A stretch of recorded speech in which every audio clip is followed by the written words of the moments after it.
Okay, just thought I would update you on my pneumonia journey. It's not so dramatic. Comes and goes. Sometimes I have trouble breathing. My fever goes up.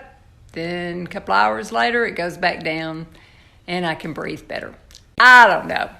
Strange pneumonia. But anyway, it will pass. But anyway, I thought I would lighten up the mood some and tell you the funniest thing. Doug, but he bought some of the funniest things. And I was talking about this with my friend Jackie, and I'll put her Instagram name right here. But she said her husband's the same way, but we're talking, and she said, my husband came home with Spam. I said, Spam? She said, yes, Spam. I thought, I ain't had Spam in 50 years. And I think he had more than one thing of Spam too. And so then Doug came home from the store and he started unpacking. I was looking to see what he had bought.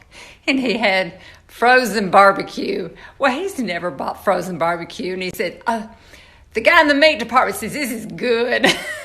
Okay. Then he had frozen spare ribs. I said, why'd you get ribs? I mean, he's never bought anything like this. Oh, the guy in the meat department says they're real good too. Okay. But he had the weirdest stuff I have ever seen. And I thought, good Lord, you know what's going to happen next. I thought he's going to come home with Vienna sausages and potted meat. And if you're my age, you know what those are too, don't you? And beefaroni in a can. But when he comes home with Vienna sausages, that's it. That's it. I'm done.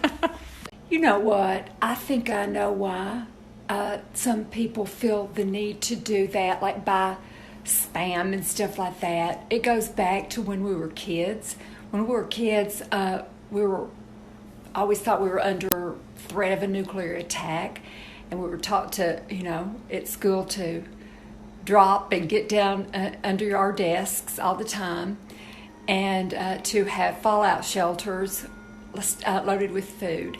And I bet you anything that, this generation that I'm in, I bet you anything that's why a lot of us have the urge to buy things like Spam and potted meat and Vienna sausages, because we remember subconsciously back when we were kids and lived through that time. Interesting. Have y'all seen that guy that is all over Yahoo News that went all up and down my area? I'm sure he came to my town because he hit every little town. He lives down in Hickson, which is not far from me. Drove all through all these towns and bought all the hand sanitizers. I think hand sanitizers, I can't remember if he bought anything else or not. And then tried to sell them on Amazon and was price gouging. I think I read that the Tennessee Attorney General was going to be charging him for price gouging or something, and that he was going to have to donate it.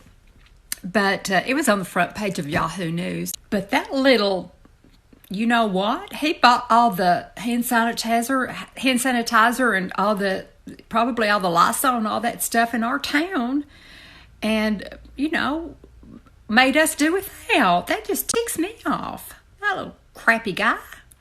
I'm telling you what now, that's annoying, He took everything away from us here in East Tennessee. It just ticks me off. Okay, I wanted to explain why the frozen barbecue and those frozen ribs were so unusual for Doug. They may not be for anybody else. Doug makes the best barbecue, and he had a barbecue restaurant in town. So he was a lawyer and had a barbecue restaurant. Excuse me. It got successful, and he ended up having to sell it because he couldn't do both. But so he makes wonderful, wonderful barbecue.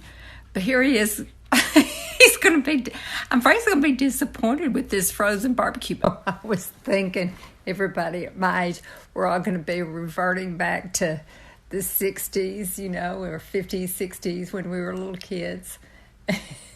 We'll be sitting there, honey, how about a glass of Tang? Does that sound good? Big old glass of Tang.